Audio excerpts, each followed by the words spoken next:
வணக்கம் மக்களே, எல்லோரும் எப்படி இருக்கீங்க? நல்லா இருக்கீங்களாங்க? என்னடா கத்திரிக்கோளும் கையுமா இருக்கிறான்னு பார்க்குறீங்களாங்க? கடையில் தான் மசாலா வந்தது, அதை பிரிச்சுட்ருக்கேன். பிரித்து ஃபுல்லாக ரேக்கில் ஃபுல்லாக அடுக்கி வைக்கணுங்க. அடுக்கி வச்சுட்டு அதுக்கப்புறம் யாராவது கஸ்டமர் வந்தாங்கன்னா பில் போடணும், அவ்வளோதான். என்னங்க இப்படி கடையில் வந்துட்டே வீடியோ போடுறீங்க, அவங்க ஓனர் ஒன்றும் சொல்ல மாட்டாங்களா அப்படின்னு சொல்லி கேட்குறீங்களாங்க? கடையிலேருந்து வீடியோ போடுறதுனால ஒன்றும் இல்லைங்க. கடையில் நம்ம எந்த ஒரு தவறும் செய்யாமல் இருந்தால் போதும். எங்கள் ஓனர் வந்து எனக்கு சப்போர்ட் தான் பண்ணுவாங்க. என்னுடைய ஓனருமே ஒரு பெண் தான். அவங்க வீட்டுக்கார் தான் அவங்களுக்கு கடை வச்சு கொடுத்தாங்க. அவர் வந்து சொந்தமாக லாரி வச்சுருக்காங்க. இவங்க வந்து ஓனர் பெண்ணாக இருக்கிறதுனால ஒரு பெண்ணுக்கு ஒரு பெண் சப்போர்ட் பண்ணுறாங்க. என்னங்க, ஒரு பெண்ணுக்கு பெண் சப்போர்ட் பண்ணுறாங்களா? ஒரு பெண்ணுக்கு ஒரு பெண் எதிரிங்க அப்படின்னு சொல்கிறீங்களா? இல்லைங்க, உண்மையிலேயே சொல்கிறேன். ஒரு சில பெண்களுக்கு தான் இந்த மாதிரி சப்போர்ட்டிவான ஆட்கள் கிடைக்கிறது ரொம்ப கஷ்டங்க. நமக்கு வாழ்க்கையிலையும் சரி, உறவுகள்லேயும் சரி, நமக்கு ஒரு சிலர் சப்போர்ட் பண்ணாங்க அப்படின்னா உண்மையிலேயே நம்மளுடைய வாழ்க்கை நல்லா தாங்க அமையும். உங்கள் வீட்டில் இருக்கக்கூடிய பெண்களும் வேலைக்கு போகிறாங்க. எல்லா பெண்களுமே குடும்ப சூழ்நிலை காரணமாக தான் வேலைக்கு போகிறாங்க. அவங்க செய்கிற வேலை எந்த வேலையாக இருந்தாலும் சரி, அந்த வேலையில் ஒரு நேர்மை இருந்தால் போதும்.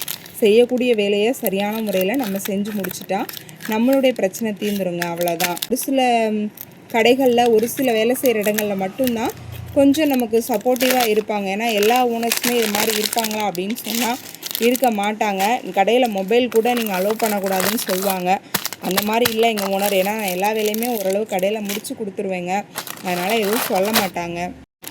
நீங்களும் வேலைக்கு போகிற பெண்களாக இருந்தீங்க அப்படின்னு சொன்னால் உங்களுடைய வாழ்க்கையிலையுமே உங்களுடைய குடும்பத்துக்காக தான் எல்லாருமே வேலைக்கு போகிறீங்க. உங்களுடைய குடும்பத்தில் இருக்கிறவங்க கண்டிப்பாக வந்து வேலைக்கு போகிற பெண்களுக்கு சப்போர்ட் பண்ணுங்கள். ஏன்னா அவங்க வீட்லேயும் வேலை செஞ்சுட்டு வெளியே வந்து வேலை செய்வாங்க. நான் வந்து எப்படின்னா காலையில் 7 மணிக்கெலாம் எங்கள் கடைக்கு வந்துடுவேங்க.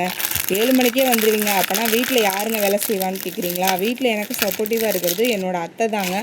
எல்லாருக்கும் அது மாதிரி மாமியார் கிடைக்க மாட்டாங்க. ஏன்னா வீட்டில் நம்ம வேலைக்கு வர்றதுனால எல்லோரும் நமக்கு ஹெல்ப் பண்ணுவாங்களா அப்படின்னா 100ல் ஒரு 10% மட்டும்தான் ஹெல்ப் பண்ணுவாங்க.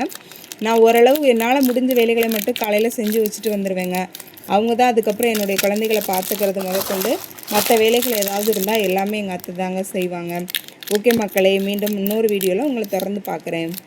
உங்களுக்கு நான் போடக்கூடிய வீடியோக்கள் ஷார்ட்ஸ் பிடிச்சிருந்தது அப்படின்னு சொன்னால் நம்ம வீடியோவுக்கு ஒரு லைக் போடுங்க. நம்ம சேனலை இன்னும் சப்ஸ்கிரைப் பண்ணல அப்படின்னு சொன்னால் சப்ஸ்கிரைப் பண்ணாதவங்க சப்ஸ்கிரைப் பண்ணுங்கள்.